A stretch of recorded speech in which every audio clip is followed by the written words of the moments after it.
मैं हूं जवेरी आलिया और आप मुझे मेरे YouTube चैनल पे देख रहे हैं। फैसलाबाद के वाक़े के हवाले से जो तशद्दुद का वाक़या पेश आया था, जिसमें एक लड़की की भरपूर तरीके से तज़लील की गई थी, वो मैंने आपसे शेयर किया था। अब उस वाक़े के हवाले से कुछ मज़ीद हक़ाइक़ भी सामने आए हैं और वो हक़ाइक़ कुछ इस तरह से हैं कि जैसे मैंने अपनी पहली वीडियो में कहा था कि लड़की का रिश्ता आता है उसकी सहेली के भाई के लिए, लेकिन अब मज़ीद जो तहकीकात हुई हैं और उसमें जो हक़ाइक़ सामने आए हैं उसमें पता ये चल रहा है कि लड़की का रिश्ता लड़की उसकी सहेली के भाई के लिए नहीं बल्कि उसके बाप के लिए आता है। बाप का नाम है दानिश, शेख दानिश, और ये एक मारूफ़ कारोबारी शख्सियत है फैसलाबाद की। इन्होंने अपनी बेटी की सहेली से शादी करना चाहिए और इसके लिए इन्होंने उसके घर रिश्ता भेजा और लड़की ने चूँकि इनकार किया, उसके बाद उसके साथ ये तज़लील का वाक़या पेश आया, जिसमें उसकी न सिर्फ तशद्दुद किया गया उसके ऊपर, उसके बाल काटे गए, उसकी भवें मूंदी गईं और मज़ीद उसकी तज़लील अपने जूते चटवा कर की गई।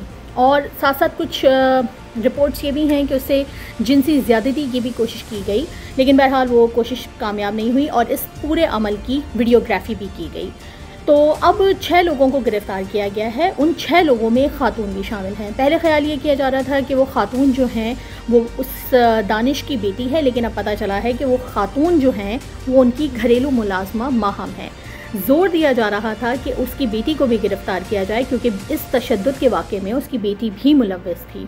तो अब कुछ इत्तलात ऐसी हैं कि उसकी बेटी, शेख दानिश की बेटी, जो कि उस लड़की की सहेली है जिसके ऊपर तशद्दुद हुआ था, जिसका नाम, उस लड़की का नाम अना अली है, उसे भी गिरफ़्तार कर लिया गया है। लेकिन अभी तक ये बात पुलिस की जानिब से कंफर्म नहीं की गई है, लेकिन दीगर ज़राए जो हैं वो ये बता रहे हैं कि अना अली को भी गिरफ़्तार कर लिया गया है। आज अदालत में पेश किया गया और अदालत में पेश किया जाने के मौके पर एक बहुत ही, मैं तो कहूँगी कि अच्छी जो है एक सूरत हाल पैदा हो गई। गो कि मैं तशद्दुद के ख़िलाफ़ हूँ और कोई भी महज़्ज़ब माशरे में तशद्दुद को अच्छा नहीं समझा जाता, लेकिन जिस किस्म की घिनौनी और घटिया हरकत ये शेख दानिश और इनके हवारियों ने की है, उसके बाद उनको इससे भी बदतर तरीके से पीटना चाहिए था। जब ये अहाता अदालत में दाखिल होते हैं तो वहाँ पे मौजूद लोगों ने इनको भरपूर तरीके से इनके ऊपर लान तान की। आप वीडियो मैं शेयर करूँगी जिसमें आप देख सकते हैं कि इनको बहुत बुरे बुरे अलक़ाबात से नवाजा जा रहा है और साथ साथ वकला जितने भी वहाँ पर मौजूद थे उन्होंने इस आदमी की खूब पिटाई की, इतनी पिटाई की कि इसको इस 14 तबक तो रोशन हो ही गए होंगे।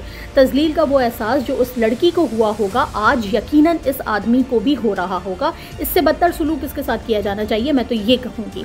फिर उसके बाद अदालती कार्रवाई के हवाले से भी मैं आपको आगाह करूँ कि अदालत में जब इनको पेश किया गया तो जो इनके वकील मुद्दई हैं यानी कि दानिश, उसकी उम्र वो 1995 में पैदा हुआ है, 1995 में, और इस हिसाब से उसकी बेटी की उम्र 14 साल हुई।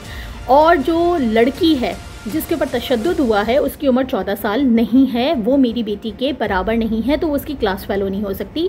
ये मुकदमा गलत है, जिसके ऊपर अदालत में मजिस्ट्रेट साहब ने इनको कहा कि जो शख्स अपनी बीवी और बेटी के सामने किसी और लड़की से जूते चटवाए, उसके ऊपर तशद्दुद करे, वो शरीफ कैसे हो सकता है। पुलिस ने जिस्मानी रिमांड का कहा था, जिसे उनके वकील ये कह के मुस्तरद करवाना चाह रहे थे कि इस किस्म का वाक़या इनकी जानिब से नहीं हुआ है, लेकिन अदालत ने उनको 5 रोज़ा पुलिस के जिस्मानी रिमांड पर जेल भेज दिया है।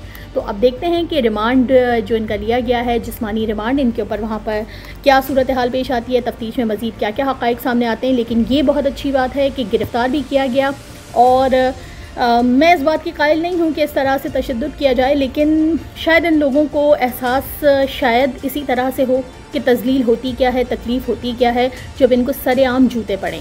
तो आज इस आदमी को सरेआम जूते पड़े, लाते पड़ी, मुक्के पड़े और गालियाँ भी पड़ी।